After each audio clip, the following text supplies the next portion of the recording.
পাচ্ছেন? আ Bismillah Rahman Rahim.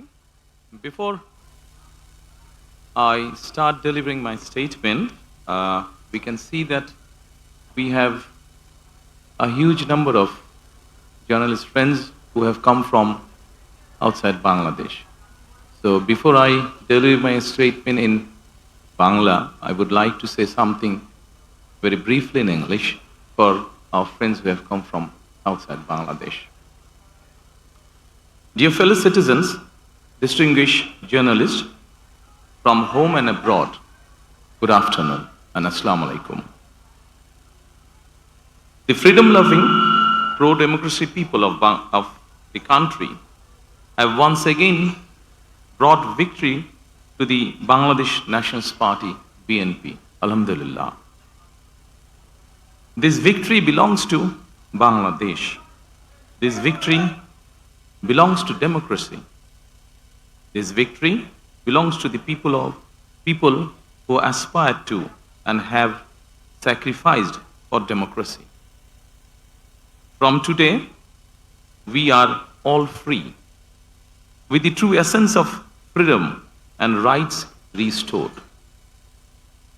I congratulate the people of Bangladesh by overcoming all obstacles. You have paved the way of the establishment of democracy in the country.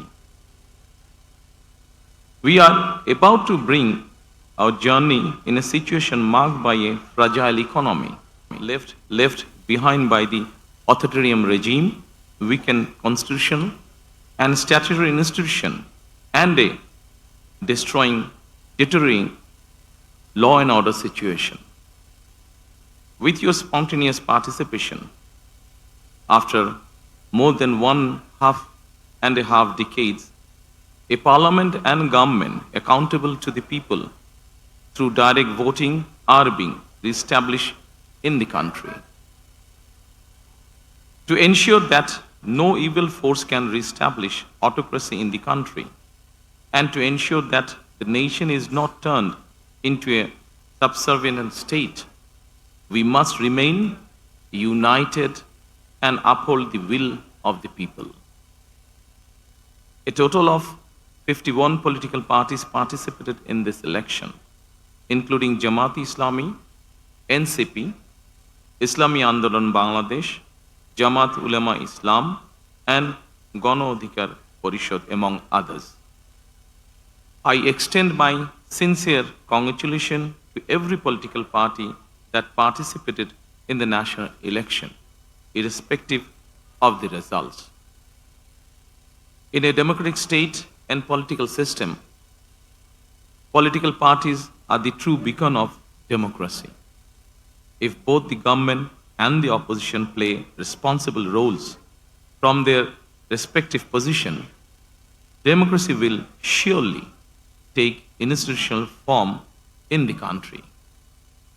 I call upon all democratic political parties that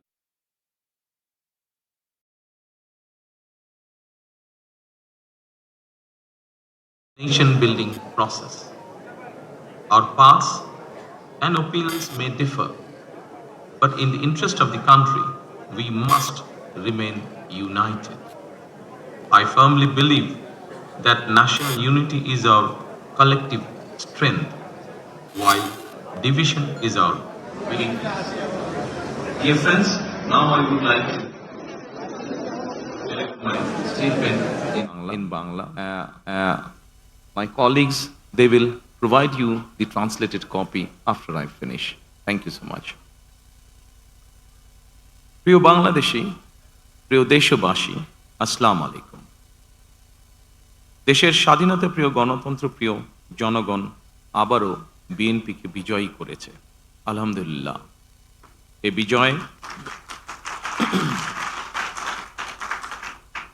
এ বিজয় বাংলাদেশের, এ বিজয় গণতন্ত্রের, এই বিজয় গণতন্ত্রকামী জনগণের। আজ থেকে আমরা সবাই স্বাধীন। আমি দেশের সকল জনগণকে জানাই আন্তরিক অভিনন্দন। সকল প্রতিবন্ধকতা মোকাবেলা করে আমরা দেশের গণতন্ত্র প্রতিষ্ঠার পথ সুগম করেছি। ফ্যাসিবাদের রেখে যাওয়া ভঙ্গুর অর্থনীতি, অকার্যকর করে দেওয়া সাংবিধানিক এবং বিধিবদ্ধ প্রতিষ্ঠান এবং দুর্বল আইন শৃঙ্খলা পরিস্থিতি, এমন একটি পরিস্থিতির মধ্যে দিয়ে আমরা যাত্রা শুরু করতে যাচ্ছি। আপনাদের স্বতঃস্ফূর্ত অংশগ্রহণের ১.৫ দশকেরও বেশি সময় পর দেশে পুনরায় জনগণের সরাসরি ভোটে জনগণের কাছে জবাবদিহিমূলক সংসদ এবং সরকার প্রতিষ্ঠিত হতে যাচ্ছে। আর কোনো অপশক্তি যাতে দেশে ফ্যাসিবাদ কায়েম করতে না পারে, দেশকে তাবেদার রাষ্ট্রে পরিণত করতে না পারে, এজন্য আমরা সকলে ইনশাআল্লাহ ঐক্যবদ্ধ থাকব এবং থাকতে হবে।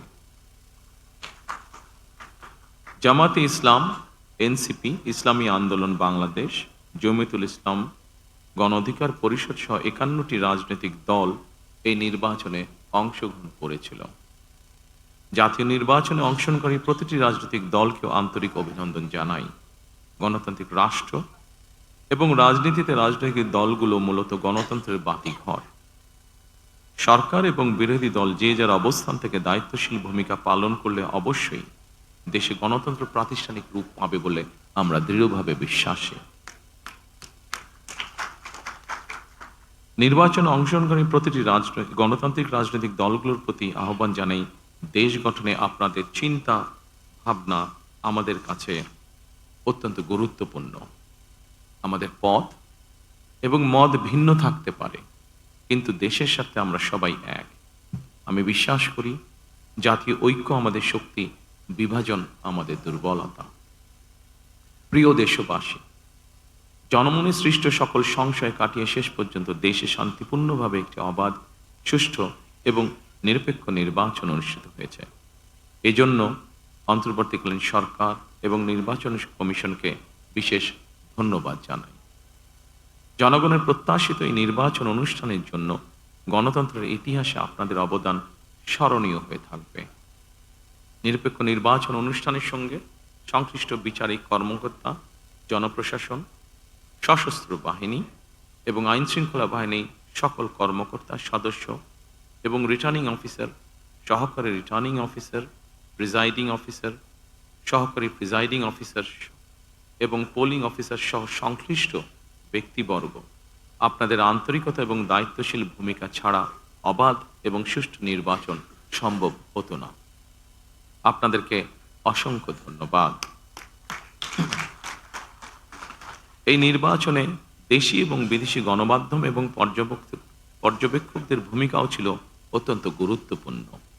আপনাদের প্রতিও রইল অকৃত্রিম শুভেচ্ছা। ৭১-এর স্বাধীনতা অর্জনের যুদ্ধ থেকে ২০২৪ সালে দেশ এবং জনগণের স্বাধীনতা রক্ষার যুদ্ধ, এই দীর্ঘ সময় দেশ গণতন্ত্র প্রতিষ্ঠার আন্দোলনে যারা শহীদ হয়েছেন, হতাহত হয়েছেন, যাদের রক্ত মাড়িয়ে কষ্টের সিঁড়ি বেয়ে আজকের এই গণতান্ত্রিক বাংলাদেশ, সেই সকল বীর শহীদদের প্রতি জানাই গভীর শ্রদ্ধা। মহান আল্লাহ দরবারে তাদের মাগফিরাত কামনা করছে। যারা মানুষের গণ অধিকার প্রতিষ্ঠার সংগ্রামে প্রাণ দিয়েছেন, হতাহত হয়েছেন, দেশের গণতান্ত্রিকামী জনগণ আপনাদের ভূমিকাকে গভীর শ্রদ্ধার সঙ্গে স্মরণ করবে ইনশাআল্লাহ। প্রিয় দেশবাসী, জনগণের রায় পেলে বিএনপি রাষ্ট্র মেরামতের রূপরেখা উপস্থাপন করেছিল। অন্যান্য গণতান্ত্রিক দল এবং সারা দেশের জনগণের সঙ্গে মত বিনিময়ের মাধ্যমে ৩১ দফা প্রণয়ন করেছিল। ৩১ দফার আলোকে ঘোষণা করা হয়েছে দলীয় ইশতেহার। একই সঙ্গে কয়েকটি বিষয়ে নোট অফ ডিসেন্ট দিয়ে বিএনপি জুলাই সনদেও স্বাক্ষর করেছে। আমরা জনগণের কাছে প্রতিশ্রুতিবদ্ধ, প্রত্যাশিত প্রতিটি অঙ্গীকার পর্যায়ক্রমিকভাবে বাস্তবায়ন করব ইনশাআল্লাহ।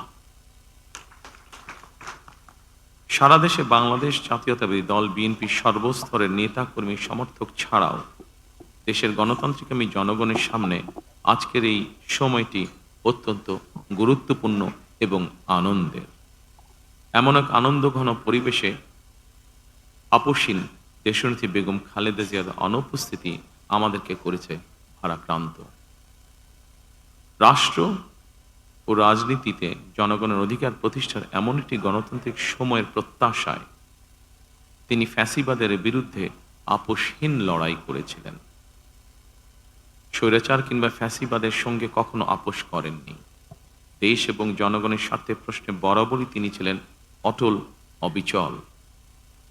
আমরা আল্লাহর দরবারে মরহুমা খালেদা জিয়ার মাগফিরাত কামনা করছি। প্রিয় দেশবাসী, স্বাধীনতার ঘোষকের প্রতিষ্ঠিত বাংলাদেশ জাতীয়তাবাদী দল বিএনপিকে দেশের জনগণ আবারও রাষ্ট্র পরিচালনার ম্যান্ডেট দিয়েছেন। জনগণ বিএনপির প্রতি যে বিশ্বাস এবং ভালোবাসা দেখিয়েছেন, এবার জনগণের জীবন মান উন্নয়নের জন্য নিরলস কাজের মাধ্যমে জনগণের এই বিশ্বাস এবং ভালোবাসার প্রতিদান দিতে আমাদেরকে ঐক্যবদ্ধভাবে কাজ করতে হবে। এবার আমি সারা দেশে বিএনপির সর্বস্তরের নেতাকর্মী সমর্থকদের ধন্যবাদ জানিয়ে বলতে চাই, শত নির্যাতন নিপীড়নের পরও আপনারা রাজপথ ছাড়েননি। গণতন্ত্র প্রতিষ্ঠাত সংগ্রামে অটুট ছিলেন, অনড় ছিলেন। এবার দেশ গড়ার পালা আমাদের। দেশ পুনর্গঠনের এই যাত্রায় আপনি, আমি, আমাদের প্রত্যেককে দায়িত্বশীল ভূমিকা পালন করতে হবে অবশ্যই। আমরা গণতন্ত্র এবং মানুষের অধিকার প্রতিষ্ঠার এই বিজয়কে শান্তভাবে, শান্তির সাথে, দায়িত্বশীলতার মাধ্যমে উদযাপন করেছি। নির্বাচনোত্তর বাংলাদেশে যাতে কোথাও কোনো অপ্রীতিকর ঘটনা না ঘটে, এই জন্য শত উস্কানির মুখেও আমি সারা বাংলাদেশে বিএনপির সর্বস্তরের নেতাকর্মীদের শান্ত এবং সতর্ক থাকার আহ্বান জানাচ্ছি।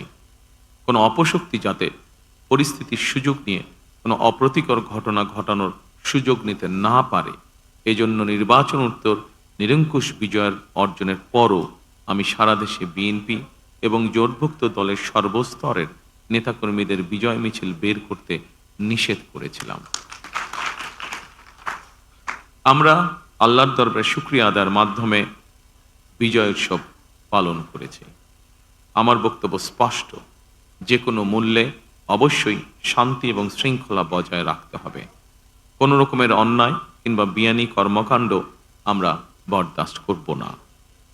দলমত, ধর্ম, বর্ণ কিংবা ভিন্নমত যাই থাকুক, কোনো অজুহাতে অবশ্যই দুর্বলের উপরে সবলের আক্রমণ আমরা মেনে নেব না। ন্যায়পরায়ণতা হবে আদর্শ। আইনের শাসন প্রতিষ্ঠা করা না গেলে আমাদের সকল চেষ্টা ব্যর্থ হয়ে যেতে পারে। আইনের শাসন প্রতিষ্ঠায় সরকারি দল কিংবা বিরোধী দল, অন্য মত কিংবা ভিন্ন মত, প্রতিটি বাংলাদেশী নাগরিকের জন্যই আইন সমান। আইনের প্রয়োগ হবে বিধিবদ্ধ নিয়মে। নির্বাচনে একে অপরের বিরুদ্ধে কিংবা এক দল আরেক দলের বিরুদ্ধে প্রতিদ্বন্দ্বিতা করতে গিয়ে নির্বাচনের মাঠে হয়তো কোথাও কোথাও নিজেদের মধ্যে ভুল বোঝাবুঝির সৃষ্টি হয়ে থাকতে পারে। তবে এ ধরনের বিরোধ যেন প্রতিশোধ, প্রতিহিংসায় রূপ না নেয়, সে ব্যাপারে সবাইকে সতর্ক থাকার জন্য আমি আন্তরিকভাবে আহ্বান জানাচ্ছি। দেশে গণতান্ত্রিক জনগণের প্রতি আমার আহ্বান, আসুন যেভাবে আমরা গণতন্ত্র প্রতিষ্ঠার লড়াইয়ে ভূমিকা রেখেছিলাম, একইভাবে এবার দুর্নীতি এবং আইন শৃঙ্খল নিয়ন্ত্রণ এবং জনগণের প্রতি জবাবদিহিতার মাধ্যমে আমরা বাংলাদেশকে একটি নিরাপদ, মানবিক বাংলাদেশ হিসাবে প্রতিষ্ঠার জন্য যে যার অবস্থান থেকে আমরা ভূমিকা রাখি। একটি নিরাপদ মানবিক গণতান্ত্রিক বাংলাদেশ প্রতিষ্ঠার যাত্রাপথে আমি ভিন্ন দল কিংবা ভিন্ন মতের সকলের সহযোগিতা কামনা করছি। বিশ্বের সকল গণতান্ত্রিক শক্তি, সকল প্রবাসী বাংলাদেশী এবং দেশের স্বাধীনতা প্রিয় জনগণের প্রতি আবারও বিজয়ের অভিনন্দন এবং ধন্যবাদ জানিয়ে আমার বক্তব্য শেষ করছি। আল্লাহ হাফেজ। বাংলাদেশ জিন্দাবাদ।